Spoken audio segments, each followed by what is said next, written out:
दोस्तों स्वागत है आपका बिहार न्यूज़ में। दोस्तों मैं हूं फिरदौस गनी और आप देख रहे हैं केडीवी लाइव। दोस्तों आज हो चुका है 5 जून 2022। तो आज की बिहार की टॉप न्यूज़ लेकर आए हैं आपके लिए।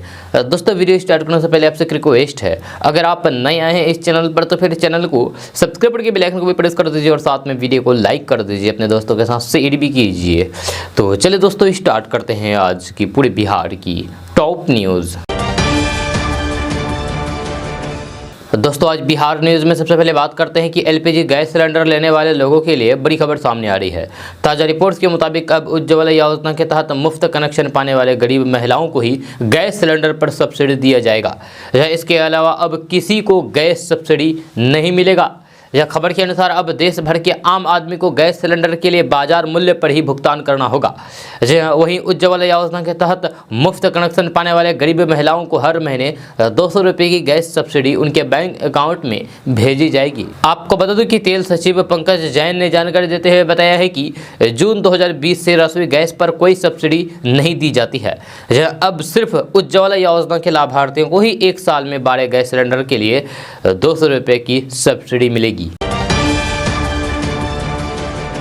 दोस्तों आप सबको पता होगा कि अपात्र लोगों की राशन कार्ड को रद्द किया जा रहा है। जी हां, ताज़ा रिपोर्ट्स के मुताबिक बिहार के पटना, बक्सर, किशनगंज, अररिया, पूर्णिया, कटिहार, सुपौल, नालंदा समेत बिहार के सभी जिलों में उन लोगों का राशन कार्ड रद्द किया जा रहा है जो अपात्र हैं और राशन कार्ड योजना का लाभ उठा रहे हैं। खबर के अनुसार सरकार ने अब साफ कर दिया है कि राज्य में राशन कार्ड का लाभ सिर्फ उन लोगों को दिया जाएगा जो इसके पात्र हैं। वहीं वैसे लोग जो अपात्र हैं उन लोगों को पहचान करने के बाद उनका राशन कार्ड रद्द कर दिया जाएगा। अभी बात करेंगे कि किन लोगों के राशन कार्ड को रद्द किया जा रहा है। तो बात करते हैं कि बिहार में रहने वाले वैसे लोग जिनकी मासिक आय 10,000 से अधिक है, उनका राशन कार्ड रद्द कर दिया जाएगा। यानी कि अगर आपकी आमदनी 10,000 रुपये से अधिक मंथली है तो फिर आपका राशन कार्ड रद्द कर दिया जाएगा।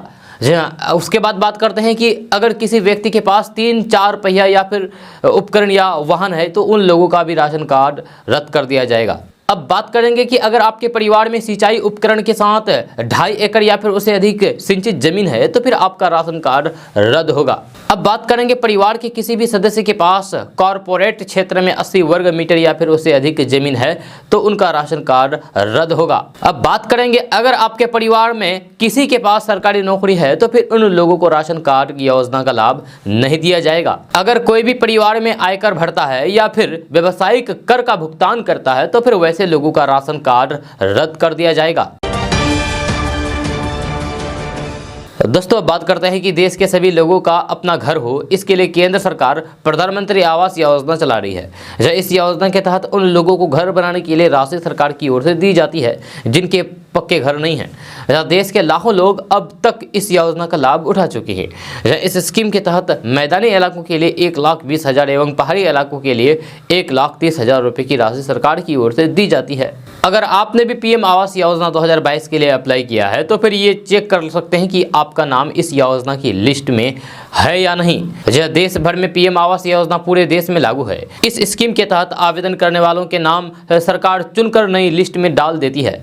अगर आपने अप्लाई किया है तो फिर आप पीएम आवास योजना के पोर्टल पर जाकर के अपना नाम चेक कर सकते हैं। दोस्तों अब बात करते हैं कि जमीन का दाखिल खारिज को लेकर के अब वाजिब लोगों को बार बार DCLR कार्यालय का चक्कर नहीं लगाना पड़ेगा। जब भूमि सुधार उपसमाहर्ता अब किसी हाल में 2 से अधिक बार दाखिल खारिज वाद को स्थगित नहीं कर सकेंगे। मंत्री रामसूरत राय ने बताया है कि बिहार भू दाखिल खारिज अधिनियम 2011 के मुताबिक सभी भू सुधार उपसमाहर्ता को पत्र देकर के अधिनियम की धारा 7(4) के मुताबिक 30 कार्य दिवस में मिटिशन के वाद में निपटारे का आदेश दिया गया है। 1 अगस्त 2021 को भूमि सुधार उपसमाहर्ता मिटिशन अपील कोर्ट में सुनवाई की ऑनलाइन व्यवस्था का शुभारंभ किया गया था। अब आम जनता अपील एवं सुनवाई को ऑनलाइन देख सकती है। 31 जुलाई को ऑनलाइन दाखिल खारिज की वेबसाइट बिहार भूमि को नए तेवर और कलेवर में दोबारा लॉन्च किया गया है। अब मोबाइल फोन के जरिए भी इस सुविधा का लाभ आप उठा सकते हैं। दोस्तों बात करते हैं कि सारण जिले से एक अनोखा खबर सामने आया है, जहां शादी तो कई जगह हो रही है, लेकिन इस शादी की चर्चा हर जगह हो रही है। दुल्हा दुल्हन ने फेरे लेने से पहले बारात में आए कई लोगों को स्टेज पर बुला करके उपहार में यानी कि गिफ्ट में हेलमेट देते हुए सड़क पर सुरक्षित चलने की विनती की है। दरअसल सारण जिले के रसूलपुर थाना क्षेत्र के जमनपुरा गाँव निवासी बलीराम दुबे की बेटी बेबी कुमारी की शादी बीते 2 जून को सारण के कोपा थाना क्षेत्र के चौखरा गांव निवासी दयानाथ मिश्रा के बेटे विकास मिश्रा से हुई है। जब विकास कहते हैं कि जिस प्रकृति ने जीवन दिया है उसे सुरक्षित रखना हमारा धर्म है। शादी में बांटे गए हेलमेट से लोग काफी खुश हैं। दोस्तों बात करते हैं कि बिहार पुलिस ने इस महीने बड़े पैमाने पर तबादले किए हैं। लंबे समय से एक ही जिले में जमे पुलिस कर्मियों को इधर से उधर कर दिया गया है, जिसमें से कई पुलिस वाले अपने पसंद के इलाके या अब तो गिरे क्षेत्र से काफ़ी दूर हो गए हैं। इसमें बड़ी संख्या में रिटायरमेंट के करीब वाले पुलिस कर्मियों का भी अपने पसंद के इलाके में ट्रांसफ़र किया जाएगा। पुलिस मुख्यालय में इसकी कवायद शुरू हो गई है।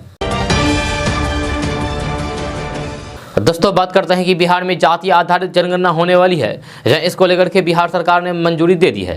कैबिनेट की बैठक में जाति आधारित जनगणना कराने को लेकर के एक प्रस्ताव पास किया गया था, जिस प्रस्ताव पर कैबिनेट ने मंजूरी दे दी है। इससे बिहार में जाति आधारित जनगणना का रास्ता साफ हो गया है। करीब 500 करोड़ रुपए की लागत से सरकार बिहार के अलग अलग जिलों में जाति आधारित जनगणना कराएगी। जी हाँ, साल 2023 तक जाति आधारित जनगणना का काम पूरा कर लिया जाएगा। इसको लेकर के तैयारी भी शुरू कर दी गई है। अब आपको अभी बताने जा रहे हैं कि बिहार में जाति आधारित जनगणना होने से 7 बड़े फायदे होंगे। जी हाँ, सबसे पहले बात करते हैं नंबर 1 पर। बिहार में जाति आधारित जनगणना से लोगों की आर्थिक स्थिति की जानकारी सरकार को हो जाएगी। नंबर 2 पर बात करते हैं जाति जनगणना कराने से सरकार को अलग अलग जातियों की स्थिति के बारे में ठीक ठाक आंकड़ा उपलब्ध हो सकेगा। नंबर 3 पर बात करें तो जनगणना के बाद अलग अलग जातियों को समुचित विकास के लिए योजना तैयार करके उसके विकास में सुविधा मिल सकेगी। 4 नंबर पर बात करें तो जिस जाति की आर्थिक स्थिति खराब होगी, सरकार उन जातियों के लोगों को समाज में आगे बढ़ाने के लिए प्रयास करेगी। 5वें नंबर पर बात करें तो जाति आधारित गणना की प्रगति से समय समय पर विधानसभा के अलग अलग दलों के नेताओं को जानकारी दिए जाने की व्यवस्था होगी। 6 नंबर पर बात करें तो आपको बता दें कि सरकार समय समय पर मीडिया को जाति आधारित जनगणना के बारे में की जा रही कार्रवाई की जानकारी देगी। 7वें नंबर पर बात करें तो जाति आधारित जनगणना से सरकार द्वारा चलाई जा रही योजनाओं का लाभ सही व्यक्ति के पास पहुंचाने में मदद मिलेगी। दोस्तों बात करते हैं कि बिहार में नौकरी की तलाश कर रहे युवाओं के लिए अच्छी खबर सामने आ रही है। ताज़ा रिपोर्ट्स के मुताबिक बिहार में 55 नए ड्रग इंस्पेक्टर की भर्ती होने वाली है। इसको लेकर के विभाग के स्तर पर तैयारियां शुरू हो गई है। बहुत जल्द भर्ती को लेकर के नोटिफिकेशन जारी किया जाएगा। आपको बता दूं कि स्वास्थ्य विभाग ने ड्रग इंस्पेक्टर के पदों पर भर्ती को लेकर के बिहार लोक सेवा आयोग यानी कि BPSC को प्रस्ताव भेज दिया है। बहुत जल्द आयोग अपने आधिकारिक वेबसाइट पोर्टल पर भर्ती से संबंधित नोटिस जारी कर सकता है। खबर के अनुसार बिहार सरकार ने राज्य में ड्रग इंस्पेक्टर के कुल 163 पद स्वीकृत किए हैं और इनमें 106 ड्रग इंस्पेक्टर राज्य में अभी कार्यरत हैं। जब बिहार स्वास्थ्य विभाग ने खाली पड़े पदों को भरने के लिए बिहार लोक सेवा आयोग को निर्देश दिया है। दोस्तों बात करते हैं कि वाराणसी के ज्ञानवापी मस्जिद से शिवलिंग मिलने के दावे के बीच बिहार सरकार के कृषि भूमि एवं राज्य मंत्री बीजेपी के नेता रामसूरत राय ने बड़ा विवादास्पद बयान दे दिया है। मंत्री ने कहा है कि जैसे ईद में हम लोग हिंदू यानी कि हम हिंदू मुस्लिम भाइयों के यहाँ जाते हैं तो फिर वे हमें टोपी पहना देते हैं, उसी प्रकार इन लोगों ने भगवान को भी टोपी पहना दी है और सारे मंदिर हड़प लिए। मीडिया कर्मियों से बात करते हुए मंत्री रामसूरत राय ने कहा है कि आज भगवान खुद प्रकट हो रहे हैं, किसी न किसी रूप में, कहीं राधा कृष्ण के रूप में तो कहीं शिव के रूप में तो कहीं राम जी के रूप में। सारे मंदिर मस्जिद जो बड़े बड़े बने हुए हैं ज्वाइंट रूप में, जैसे जब हम ईद में जाते हैं तो फिर मुस्लिम भाई क्या करते हैं, टोपी पहना देते हैं, उसी तरीके से भगवान को भी ये लोग टोपी पहना करके भगवान का जमीन मंदिर हड़प लिए।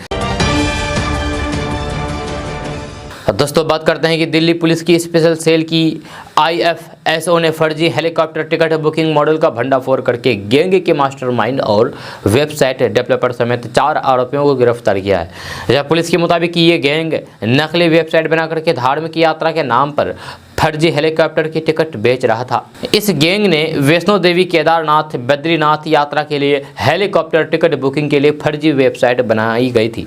इस गैंग के सदस्य बिहार और बंगाल में बैठ करके ठगी की वारदात को अंजाम दे रहे थे। पुलिस की माने तो ये गैंग अब तक 100 से ज्यादा लोगों को 20 लाख रुपए का चूना लगा चुका है। IFSO यूनिट के मुताबिक इस गैंग में भारत के अलग अलग राज्यों के सदस्य काम कर रहे थे। कोई पश्चिम बंगाल से तो कोई बिहार से तो कोई यूपी से काम कर रहा था। जब पुलिस के मुताबिक इन्होंने यात्रा के नाम पर एक फर्जी वेबसाइट बनाई थी। जिन लोगों को वैष्णो देवी, केदारनाथ, बद्रीनाथ या फिर 4 धाम की यात्रा करनी होती थी, वे वेबसाइट पर जाकर के बुकिंग करते थे। लेकिन यात्रा करने वाले यात्री को ये नहीं पता था कि ये फेक वेबसाइट है, गलत वेबसाइट है। इसी फेक वेबसाइट के जरिए ये लोग ठगी की वारदात को अंजाम दे रहे थे। दोस्तों, बात करते हैं कि बिहार की राजनीति को समझना आसान नहीं है। इसका अंदाजा आप हाल ही में लगाए गए राष्ट्रीय जनता दल की ओर से पोस्टर से लगा सकते हैं। जहां आरजेडी की ओर से पटना में लगाए गए पोस्टरों ने कांग्रेस के लिए कुछ ऐसी ही स्थिति पैदा कर दी है। वैसे तो आरजेडी और लालू परिवार के अंदर भी इस पोस्टर की चर्चा तो हो ही रही है, तो दूसरी तरफ जेडीयू और भाजपा के नेता इस पोस्टर पर मजे ले रहे हैं। आपको बता दूं कि राजद की ओर से तेजस्वी यादव ने 5 जून को संपूर्ण क्रांति दिवस मनाने का ऐलान कर रखा है। इस दिन तेजस्वी यादव बिहार सरकार का रिपोर्ट कार्ड पेश करने वाले हैं।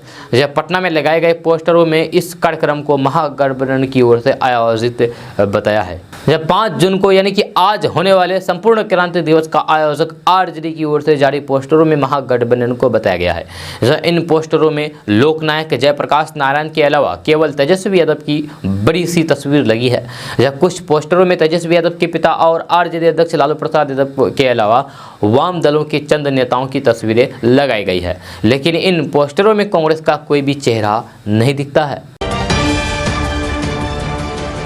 दोस्तों, बात करते हैं कि बिहार में फिर से कुछ ऐसी तस्वीरें सामने आई है जिसकी वजह से कई गंभीर सवाल उठ रहे हैं। एक बार फिर से सरकारी अस्पतालों में सुविधाओं का अभाव दिखा है। जहां अस्पताल में डॉक्टर अंधेरे में ही मरीजों को देख रहे हैं। इमरजेंसी वार्ड में भी डॉक्टर अपने मरीजों को जब देख रहे हैं तब बिजली नदारद है और मरीज के परिवार वाले और मेडिकल स्टाफ ही टॉर्च के माध्यम से डॉक्टर को मरीज देखने में मदद कर रहे हैं। यह समाचार एजेंसी ANI के अनुसार सासाराम के सदर अस्पताल की ये तस्वीरें हैं, जहां इमरजेंसी वार्ड में मरीजों को अंधेरे के अंदर ही समय गुजारना पड़ रहा है। जब बिजली सप्लाई की कमी के कारण डॉक्टरों को भी अंधेरे में जाकर ही मरीजों का इलाज कराना पड़ रहा है। जहां इस मामले को लेकर के सदर अस्पताल के डॉक्टर ब्रजेश कुमार कहते हैं कि ये रोजाना की समस्या है और हमें आए दिन ऐसी परेशानी का सामना करना पड़ता है। और डॉक्टर ब्रजेश कुमार ने कहा कि कुछ कारणों से अस्पताल में लगातार बिजली कट रही है, जहां हमें रोज ऐसी समस्याओं का सामना करना पड़ता है। आपको बता दूं कि इन तस्वीरों में साफ दिख रहा है कि डॉक्टर मरीजों का इलाज टॉर्च की रोशनी में ही कर रहे हैं, जहाँ वही मरीज भी ऐसे अंधेरे में असहज महसूस कर रहे हैं। आपको बता दूं कि बिहार में ऐसे मुद्दे पहले भी आते रहे हैं, जहां टॉर्च की रोशनी में सर्जरी तक कर दी गई। इससे पहले मोतिहारी के सदर अस्पताल में भी ऐसी तस्वीरें बाहर आ चुकी है जो विवाद का कारण बनी है। मोतिहारी के सदर अस्पताल की तस्वीरें सामने आई थी कि जिसमें ट्रेन से दुर्घटना का शिकार हुए एक व्यक्ति का इलाज टॉर्च की रोशनी में किया जा रहा था। दोस्तों, बात करते हैं कि आज उत्तर बिहार के साथ साथ उत्तर मध्य और दक्षिण पश्चिमी भाग के 24 जिलों में बारिश होने का पूर्वानुमान है। जहां मौसम विभाग ने अररिया और किशनगंज जिले में बारिश होने का अलर्ट जारी किया है। जहां इस दौरान 30 से 40 किलोमीटर प्रति घंटे की रफ्तार से तेज हवा चलेगी। वहीं दक्षिणी बिहार एवं दक्षिण मध्य बिहार के 19 जिलों में भीषण गर्मी के साथ पारा 42 डिग्री या फिर उससे भी ज्यादा रहने का अनुमान है। जहाँ यहाँ बढ़ती गर्मी के कारण लोग परेशान हैं। सुबह से तेज धूप निकल रही है, जिसके कारण लोगों का घर से बाहर निकलना मुश्किल हो रहा है। आज बिहार के जिन 16 जिलों में बारिश होगी उनमें सुपौल, अररिया, किशनगंज, कटिहार, पूर्णिया, सहरसा, मधेपुरा, भागलपुर, मुंगेर, बांका, जमुई, खगड़िया, पश्चिमी चंपारण, पूर्वी चंपारण, गोपालगंज, सिवान, सारण, वैशाली, शिवहर, दरभंगा, मधुबनी, समस्तीपुर, मुजफ्फरपुर और सीतामढ़ी जिला शामिल है। यहाँ हल्की और मध्यम स्तर की वर्षा हो सकती है।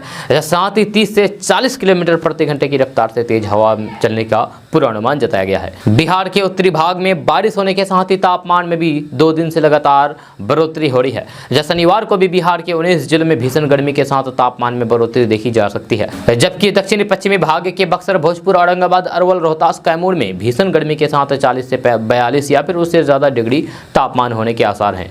जहाँ वहीं पटना, गया, जहानाबाद, नवादा तथा शेखपुरा सहित 12 जिलों में भी तपती गर्मी रहने की उम्मीद है।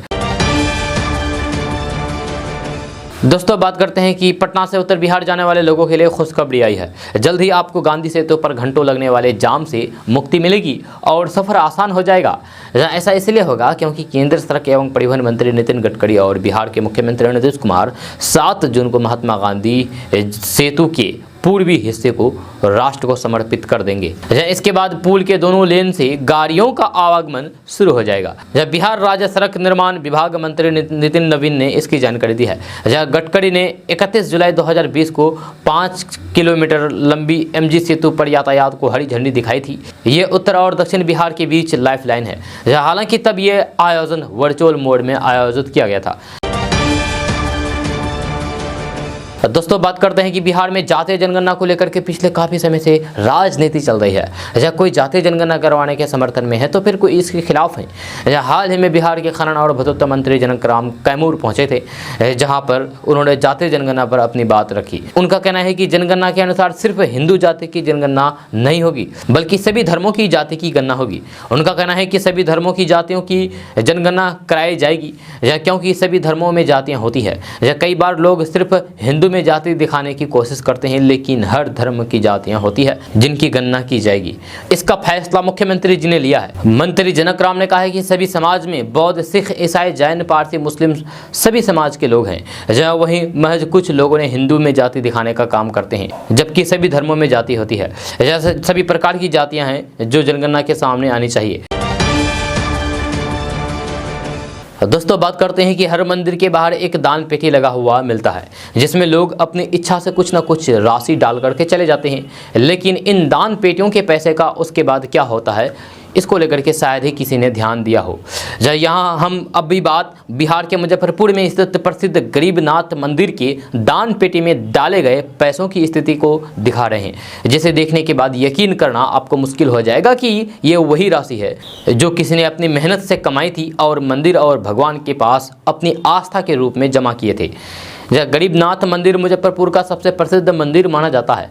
यहाँ हर दिन न सिर्फ शहर से बल्कि दूसरे जिलों से भी लोग पूजा करने के लिए पहुँचते हैं। जाहिर है कि इनमें कई लोग ऐसे भी होते हैं जो मंदिर के दान पेटी में पैसे दान करते हैं। ये राशि 1 रुपये से लेकर के हजारों तक में होती है, लेकिन मंदिर और सामाजिक सहायता के लिए दान किए गए बिना इस्तेमाल किए ही बर्बाद हो रहे हैं। ऐसा इसलिए क्योंकि दान पेटी के रुपये को नियमित रूप से नहीं खोला गया था।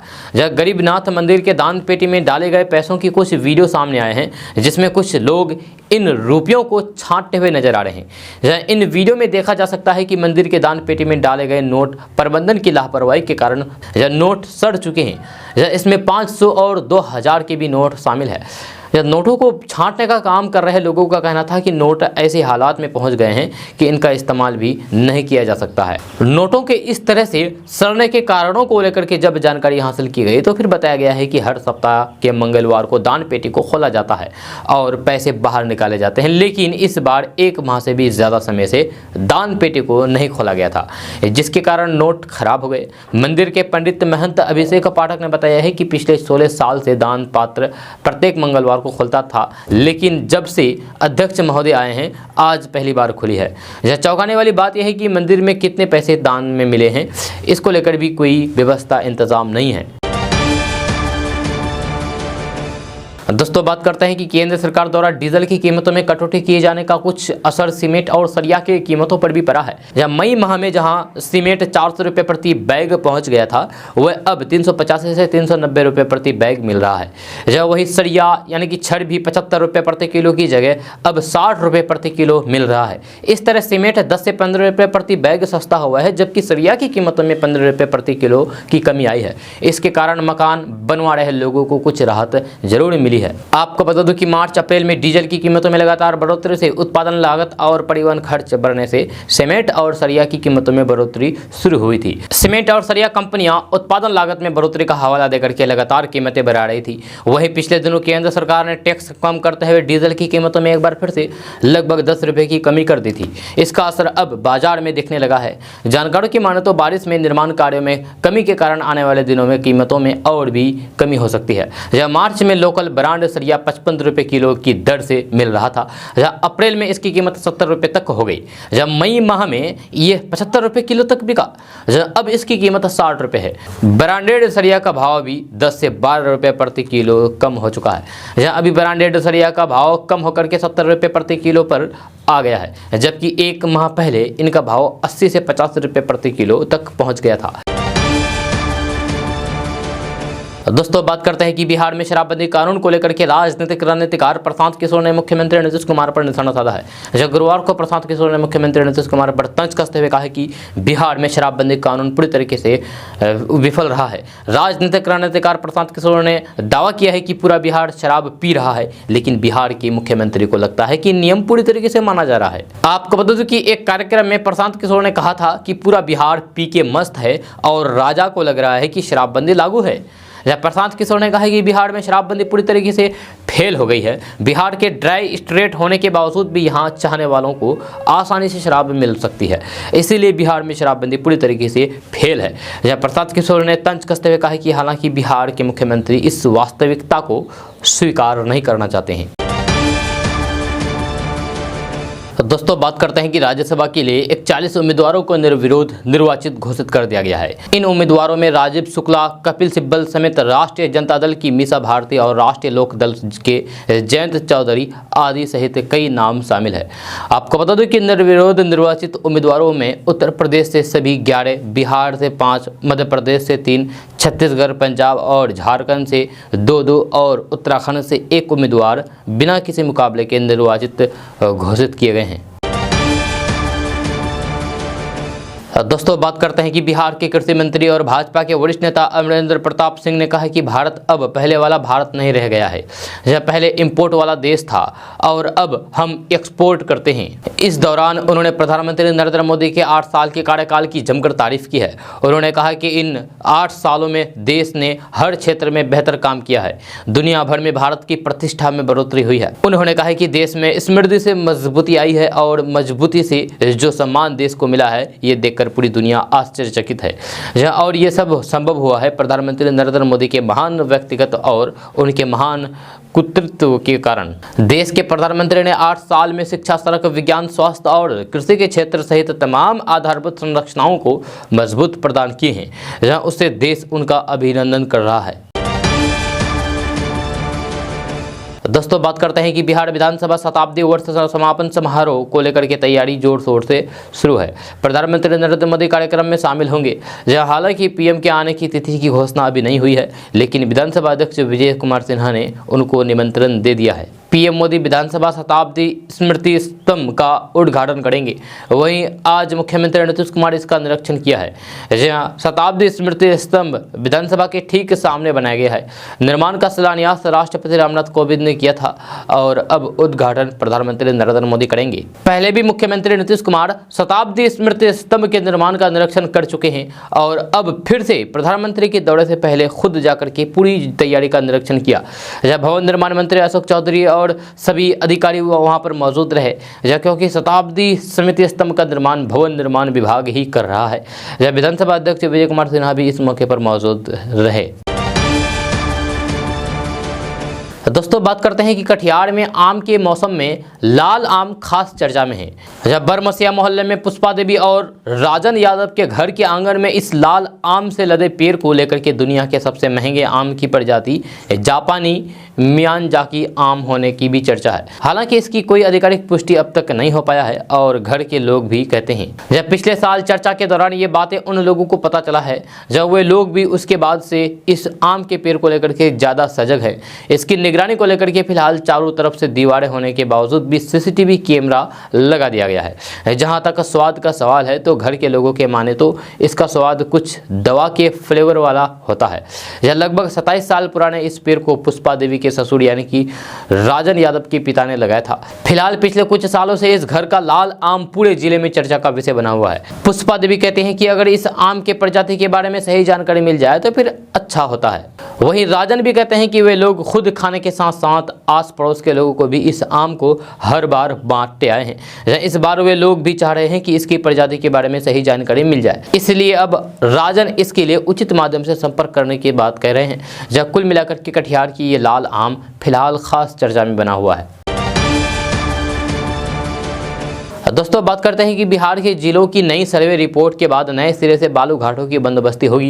ये जानकारी विभाग के संयुक्त सचिव ने दी है। उन्होंने बताया है कि सुप्रीम कोर्ट के निर्देश अनुसार सभी जिलों में तैयार सर्वे रिपोर्ट के आधार पर बालू घाटों की बंदोबस्ती की तैयारी हो रही है। लिहाजा 1 जून से ही बालू घाटों से बालू का खनन प्रतिबंधित कर दिया गया है। यहाँ से ना तो बालू का खनन हो सकता है और न ही उनकी बिक्री की जा सकती है। कुछ असामाजिक तत्वों और बिचौलियों द्वारा बालू घाटों के संचालन की अवधि विस्तार की खबर फैलाई जा रही है। ये भ्रामक है। यह किसी बालू घाट से बालू खनन नहीं हो रहा है। इस समय 16 जिलों में बालू घाटों से बालू का खनन किया जा रहा था। सुप्रीम कोर्ट के दिशा निर्देश 31 मई तक ही पुरानी व्यवस्था के तहत बालू का खनन किया जा सकता है। सुप्रीम कोर्ट के दिशा निर्देश अनुसार ही 31 मई तक ही पुरानी व्यवस्था के तहत बालू का खनन किया जा सकता था। अब नए घाटों की बंदोबस्ती जिलों की नई सर्वे रिपोर्ट के आधार पर होगी। इस समय नवादा, किशनगंज, वैशाली, बांका, मधेपुरा, बेतिया, बक्सर, अरवल, गया, पटना, भोजपुर, सारण, औरंगाबाद, रोहतास, जमुई और लखीसराय में बालू घाटों की बंदोबस्ती की गई थी, मगर यहां भी बालू का खनन बंद हो चुका है। दोस्तों कहते हैं कि प्यार अंधा होता है, कब किससे और कहां हो जाए ये किसी को नहीं पता होता है। राजधानी पटना में भी कुछ ऐसा ही मामला हुआ है, जहां रॉन्ग नंबर पर प्यार हुआ और जब प्यार परवान चढ़ा तो आशिक अपनी पटना की प्रेमिका को ट्रेन से सूरत लेकर भाग निकला। जब भाग रहा था लेकिन शक के आधार पर रेल पुलिस ने मुगलसराय में पकड़ करके पूछताछ की तो दोनों अपनी कहानी बताई, जिसके बाद पुलिस ने दोनों के परिवार वालों को बुला करके उन्हें सौंप दिया। बाद में दोनों के परिवार वालों ने मंदिर में शादी करा दी। जानकारी के अनुसार पटना के नवतपुर के खजूरी निवासी विक्रमादित्य शर्मा का पुत्र अंकित कुमार को श्रेया राज से रॉन्ग नंबर पर दोनों को 2021 में लव हो गया। इसके बाद 2 जून 2022 को दोनों प्यार में घर से भाग निकले। इसी दौरान ट्रेन में रेल पुलिस ने मुगलसराय में दोनों को धर लिया। इसके बाद दोनों के परिवार वाले पहुंचे और दोनों के परिवार वाले मंदिर में दोनों की शादी करा दी। जब पुलिस की पूछताछ में प्रेमी जोड़े ने कबूल किया है कि वे दोनों एक दूसरे से करीब 1 साल से प्यार करते हैं। रॉन्ग नंबर के जरिए दोनों की बातचीत शुरू हुई थी और ये बातचीत प्यार में बदल गई।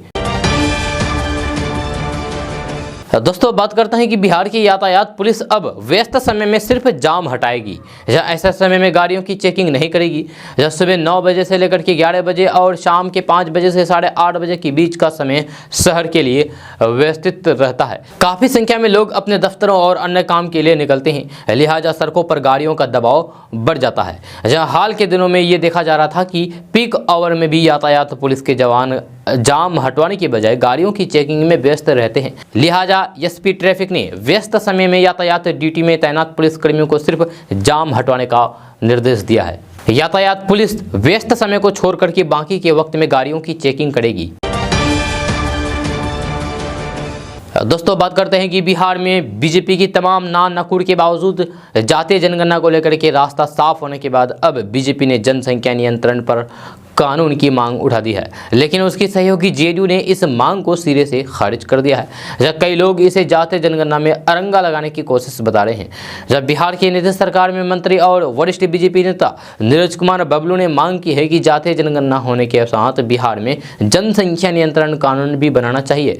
उन्होंने कहा कि बिहार में जो जनसंख्या विस्फोटक हुआ है उसे कंट्रोल किया जाए। नीरज कुमार बबलू ने बताया है कि सड़कों के निर्माण लगातार हो रहे हैं, उनके लेनों में वृद्धि की जा रही है, लेकिन जनसंख्या वृद्धि के कारण सड़कों पर जाम की स्थिति बन जा रही है। उन्होंने कहा कि बिहार में जनसंख्या नियंत्रण कानून का बनना जरूरी है, जिससे विकास को लोग महसूस कर पाए। आपको बता दूं कि इससे पहले केंद्रीय मंत्री गिरिराज सिंह ने भी जनसंख्या नियंत्रण कानून लाने की मांग कर चुके हैं। वहीं बीजेपी की इस मांग पर जेडीयू के प्रदेश अध्यक्ष उमेश कुशवाहा ने कहा कि मुख्यमंत्री नीतीश कुमार इस मुद्दे पर कई बार प्रतिक्रिया दे चुके हैं। उन्होंने कहा कि शिक्षा के प्रसार के साथ ही बढ़ते जनसंख्या पर नियंत्रण पाया जा सकता है। उन्होंने कहा कि राज्य में जनसंख्या वृद्धि की दर में गिरावट आ रही है। दोस्तों बात करते हैं कि पटना सिटी इलाके में 2500 साल पुराने पाटलिपुत्र नगर होने की संभावना को देखते हुए यहां इस महीने खुदाई शुरू होगी। जब पटना सिटी के 10 से अधिक जगहों पर खुदाई होगी। ये काम 20 जून के बाद शुरू होगा। इसके लिए IIT कानपुर की टीम पटना आ रही है। यह टीम पहले इलाके का सर्वे करेगी और फिर अपनी रिपोर्ट सौंपेगी, जिसके आधार पर खुदाई शुरू होनी है। दरअसल ये इलाका बेहद घनी आबादी वाला है। इससे पहले इन जगहों का GPR कराया गया है। दोस्तों बात करते हैं कि आज का ज़माना डिजिटल हो गया है। जहाँ अब किसी का हालचाल लेना हो तो फिर कॉल तो छोड़िए, सीधे वीडियो कॉल लगाया जाता है। इससे सामने वाला इंसान आपको फेस टू फेस अपनी हालात के बारे में जानकारी दे देगा।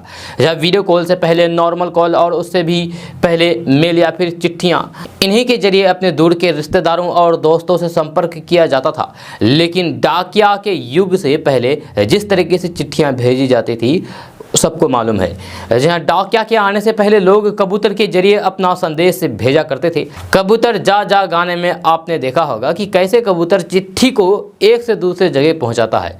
लेकिन फिल्मों में ये आइडिया रियल लाइफ से लिया गया है। पहले के समय में कबूतरों के जरिए संदेश एक दूसरे जगह भेजे जाते थे।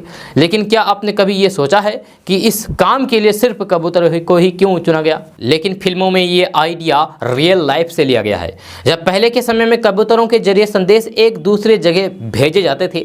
लेकिन क्या आपने कभी ये सोचा है कि इस काम के लिए सिर्फ कबूतर को ही क्यों चुना गया? या किसी और चिड़िया के जरिए ये काम क्यों नहीं करवाया गया?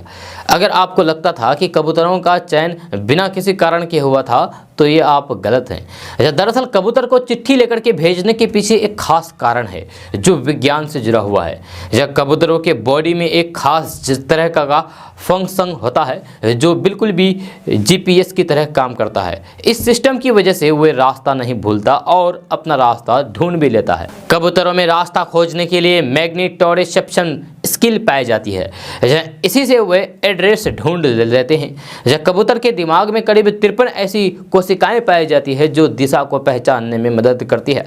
इससे वे पृथ्वी के चुंबकीय क्षेत्र का निर्धारण करते हैं। ये कोशिकाएं ठीक उस तरीके से काम करती है जैसे दिशा सूचक डायरेक्शन बताते हैं। इतना ही नहीं, कबूतर की आंखों के रेटिना में एक खास तरह का प्रोटीन पाया जाता है। इस प्रोटीन के जरिए वे आसानी से अपना रास्ता ढूंढ लेते हैं। दोस्तों बात करते हैं कि बिहार के सरकारी नर्सिंग, फार्मेसी, कृषि, पैरामेडिकल कोर्स में नामांकन के लिए प्रवेश परीक्षा 24 और 25 जुलाई को आयोजित होगी। जहां बिहार संयुक्त प्रवेश प्रतियोगिता परीक्षा परिषद ने बिहार संयुक्त प्रवेश प्रतियोगिता परीक्षा 2022 का विस्तार से कार्यक्रम जारी कर दिया है। इसके तहत अब ऑनलाइन आवेदन की तिथि 6 से बढ़ा करके 20 जून कर दी है। अभ्यर्थी 20 जून तक आवेदन करेंगे और चालान से पेमेंट भी कर सकेंगे। ऑनलाइन पेमेंट 21 जून तक कर सकते हैं। आवेदन में किसी प्रकार की गलती होने पर सुधार 24 से 26 जून रात 12 बजे तक कर सकते हैं। यह परीक्षा के लिए प्रवेश पत्र 12 जुलाई को जारी कर दिया जाएगा। जहाँ सामान्य अभ्यर्थियों के लिए 1000 रुपये तथा अन्य अभ्यर्थियों के लिए 500 रुपये रखे गए हैं। दोस्तों आज का न्यूज़ बस यहाँ तक। कैसा लगा जरूर अपना सुझाव दीजिएगा नीचे कमेंट बॉक्स में कमेंट करके। अगर आप नए आए हैं इस चैनल पर तो फिर चैनल को सब्सक्राइब करके बेल आइकन को भी प्रेस कर दीजिए और साथ में वीडियो को लाइक कर दीजिए, अपने दोस्तों के साथ शेयर भी कीजिए। तो चलिए दोस्तों फिर मिलते हैं नेक्स्ट वीडियो में, तब तक के लिए जय हिंद, जय बिहार।